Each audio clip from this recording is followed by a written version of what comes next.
Bonjour chers compatriotes. La vidéo de ce matin porte sur ce qui fait l'actualité parce que également les journalistes doivent pouvoir s'accoler à l'actualité. On n'invente pas les faits, on les traite en fonction des circonstances. Donc l'actualité c'est la liste des personnes convoquées par Rigobert Song dans le cadre de la Coupe du Monde au Qatar. Donc, comme vous avez pu le constater, cette liste suscite beaucoup d'émoi. Mais avant de commencer, il est important de clarifier quelque chose. Les Lions indomptables, c'est une propriété du Cameroun, de l'État du Cameroun et des Camerounais. Les Lions indomptables n'appartiennent pas à des individus, à un individu ou à une fédération. Ça veut dire que tous les actes qui sont pris par cette fédération, qui sont pris par des individus qui ont en charge le management et la gestion des Lions indomptables, ces actes sont pris au nom des Camerounais, au nom de l'État du Cameroun. Dans cette configuration, quel que soit le cas de figure, positivement ou négativement, nous en sommes comptables. C'est la raison pour laquelle l'État du Cameroun, les Camerounais, ont le devoir de surveiller, de critiquer et de dénoncer des faits ou des agissements qu'ils estiment aux antipodes de leurs intérêts. C'est un élément basique dans la compréhension et dans l'analyse de tous les débats qu'il y a autour de la Fédération camerounaise de football. Ceci étant dit, il y a des premières observations qui doivent être faites et qui doivent être faites sur la base de la rationalité. Il est inexplicable qu'un joueur comme Michael Ngade Gandui ne soit pas sur cette liste. Pourtant, on a convoqué un retraité comme Nicolas Nkoulou ou encore un certain Bassogok. Ce type de comportement ne peut s'expliquer que par la logique des règlements de compte. Dans la mesure où si on analyse la dimension des performances, les performances qui doivent être à la base pour une sélection dans l'équipe nationale, il apparaît clairement que Michael Ngade est largement au-dessus d'un certain Nicolas Nkoulou qui n'évolue même pas dans son club en Grèce. Oh, Michael Ngade Gandui est titulaire dans son club. Donc, si on s'appuie sur les compétences, c'est Michael Ngade Gandui qui doit être sur cette liste. Même s'il faudrait qu'il soit remplaçant, il doit être sur cette liste. Il y a également un autre principe, le principe de la récompense. On a quand même un acteur qui a été essentiel pendant tous les matchs pour la qualification des Lions indomptables à ce mondial.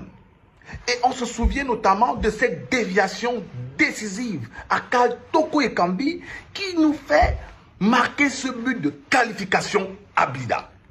Un moment historique, un événement salué par la planète football parce que les Lions indomptables n'étaient plus attendus au Qatar, c'était l'Algérie. On se souvient même que l'équipe avait annoncé l'Algérie. Mais à la dernière minute, ce sont les Lions qui sont qualifiés parce qu'on a eu ce coup de génie de Michael Ngade. Certains peuvent évoquer une ou deux performances qui n'ont pas été dans les attentes des uns et des autres. Mais c'est normal. Personne n'est performant tous les jours, même quand vous allez au travail, même quand vous allez en classe, vous n'avez pas les mêmes aptitudes, vous n'avez pas les mêmes performances tous les jours. Rigobert Song, Samuel Eto'o, les Patrick Mboma et autres n'ont pas été au même niveau de performance à tous les matchs. Donc, ce n'est pas parce qu'un individu peut avoir une faible performance un jour qu'il est éternellement non performant. Cela peut arriver. Mais il est d'autant plus inexplicable que ce joueur qui a été décisif pour notre participation au mondial soit recalé au profit des joueurs qui étaient absents. Je dis bien qui étaient absents parce que Nicolas Nkoulou n'a même pas participé à ces qualificatifs. C'est inadmissible et il faut dénoncer cela. Des gens qui veulent gagner, Des gens qui veulent réussir ne peuvent pas s'encombrer de ce type de manquement. Ce type de manquement illustre très bien un niveau de personnalisation dans la gestion du management, mais également un niveau de règlement de compte.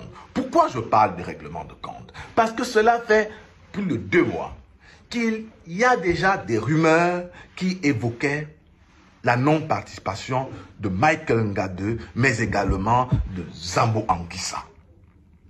Et il avait été établi que le président de la Fédération camerounaise de football, Samuel Eto'o, était personnellement intervenu auprès de Rigobert Song pour qu'il n'aligne pas Michael Ngade et Zambo Anguissa. Rigobert Song avait refusé la première fois. Il avait aligné Michael Ngade.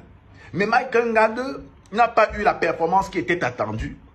Et Samuel Eto'o a décidé la deuxième fois qu'il ne sera plus sur les listes. Or, malgré cela, le même Rigobert Song, qui suit les performances, c'est le coach qui suit les performances, a déclaré au mois de septembre qu'il était impensable que Michael Ngandui ou Zambo Anguissa ne fassent pas partie de l'équipe du Cameroun qui se rendra au mondial. Mais à notre grande surprise, on découvre donc hier soir que Michael Ngade n'est toujours pas sur cette liste. Zambo Anguissa, le talentueux et l'exceptionnel Zambo, doit en réalité sa présence à ses performances exceptionnelles en club à Naples. Ça devait être un scandale mondial si Zambo Anguissa ne figurait pas sur cette liste. Mais dans l'esprit de Samuel Eto'o, Zambo Anguissa ne devait pas y être. Mais il a eu peur. Il a eu peur du séisme planétaire dans le monde du football que l'absence de Zambo Anguissa aurait créé. Mais pour pousser le débat plus loin et l'analyse plus loin, il faut dire la vérité aux Camerounais. Il faut dire la vérité au peuple camerounais. Eto'o règle simplement ses comptes. Pourquoi le choix de Nicolas Nkoulou? La femme de Nicolas Nkoulou est la cousine de Samuel Eto'o. Cousine du même village. Au village, c'est une affaire villageoise. Michael Ngandui, au-delà du fait qu'il s'est plaint auprès de ses proches de l'intervention de Samuel Eto'o dans le choix des joueurs, il y a également le fait qu'il y a un contentieux familial que Samuel Eto'o a. Et il règle également ses comptes. On ne peut pas avoir une telle gestion calamiteuse d'une équipe qu'on assigne la responsabilité de remporter la Coupe du Monde. Mais regardez encore l'attitude de Samuel, de Rigobert Song, autant pour moi. C'est très triste. La liste est apportée à Rigobert Song par le team press officer. Que fait-il avec la liste des Lions indomptables? Que fait-il? Le coach doit avoir sa liste. Simplement le fait que cette liste lui ait été remise, cela montre très bien qu'il y a eu d'abord un processus de vérification et de contrôle. Qui a touché à la liste de Rigobert Song avant la conférence de presse? Ça ne peut être qu'une seule personne.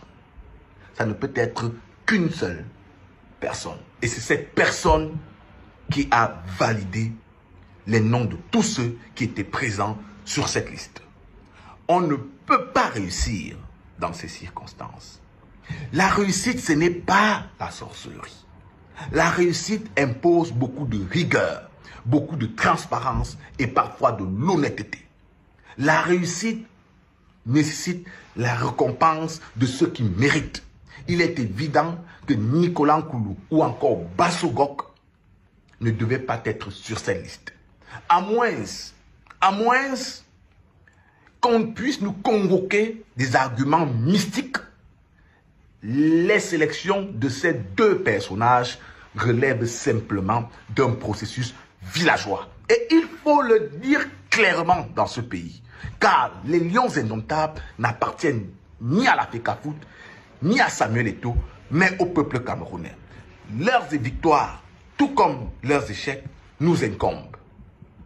Il est donc temps que ces gens ne puissent plus privatiser un patrimoine national. Ainsi va la République.